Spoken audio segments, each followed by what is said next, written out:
kosala te. Soki kolembana ifalo lembana Sarah po akomaki double femme inopposée kolembana ye te.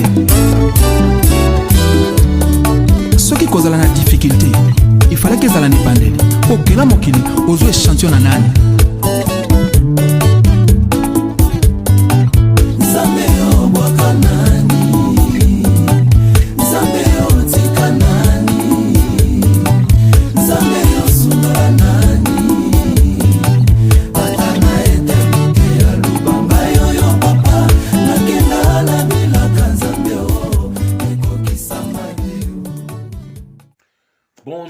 Bonjour mes chers téléspectateurs de Kwikila Sanka, parler avec joie, c'est l'écrivain Eric Kaloumé en direct de l'Afrique du Sud, plus précisément à Johannesburg. Me revoilà dans vos demeures, toujours avec le même programme, la victoire sur la chair. Partagez ce message, abonnez-vous massivement. Nous avons besoin de votre approbation, de votre chape. Mon numéro de cellulaire est aussi là. Pourquoi pas recevoir de vos commentaires, pourquoi pas recevoir de vos corrections. Nous sommes là pour l'intérêt de tout un chacun. Ceci provenant du fond de mon cœur. Aujourd'hui, nous allons parler du corps.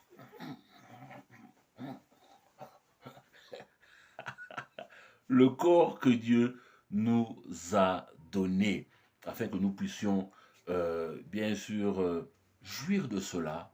Vous savez, ce corps aime vivre dans des bonnes conditions. Mais avant de continuer, n'oubliez pas d'acquérir cette histoire, cette fiction de Next Minute que j'ai écrit en anglais. Vous trouverez cela dans Amazon, lulu.com, Goodreads, pourquoi pas. Je crois qu'au travers de cette lecture, certains d'entre vous découvriront qu'ils peuvent aussi écrire de belles histoires que nous pouvons lire. Le corps. Vous savez que le corps aime bien porter. Le corps veut sentir bon. Le corps veut porter cette belle montre, cette belle veste, cette belle chemise. Vous savez, le corps veut habiter dans une belle maison, être dans une belle voiture. Ce corps, la dignité du corps. Vous savez que ce corps est sacré? Oui, ce corps est sacré. Le corps abrite les 5 sens.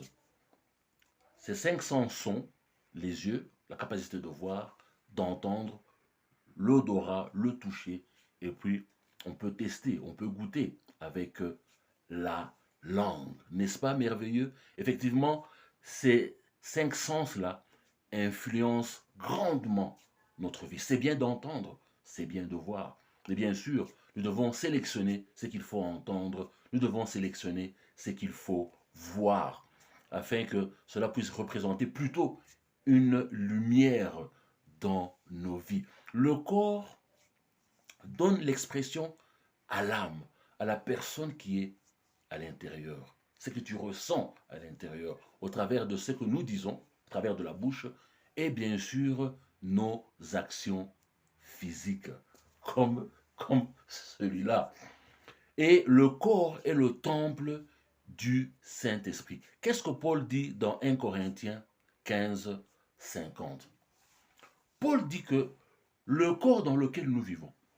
Donc, Paul veut nous faire comprendre, faisons attention, le corps dans lequel nous vivons. Paul nous fait comprendre que le vrai toi vit dans ce corps que Dieu t'a donné.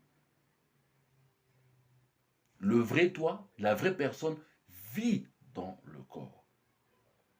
Donc, le vrai toi, ce n'est pas ce corps. Bien sûr, ceux-là qui ne croient pas à la spiritualité, ou bien les athéistes, tout ça, pour eux, bon, moi je ne peux que croire si je vois. Donc pour eux, ce corps, c'est l'homme. C'est ça l'homme.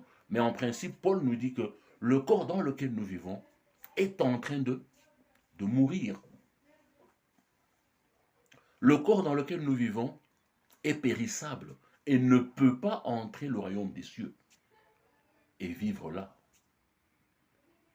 Paul dit que le corps est le costume de terre, si je dois le dire de la sorte. Mais ce corps, c'est le costume de terre. Ce corps, c'est habitation sous tente. C'est comme un gant sur ta main. Ce corps, c'est le gant de l'esprit et de l'âme.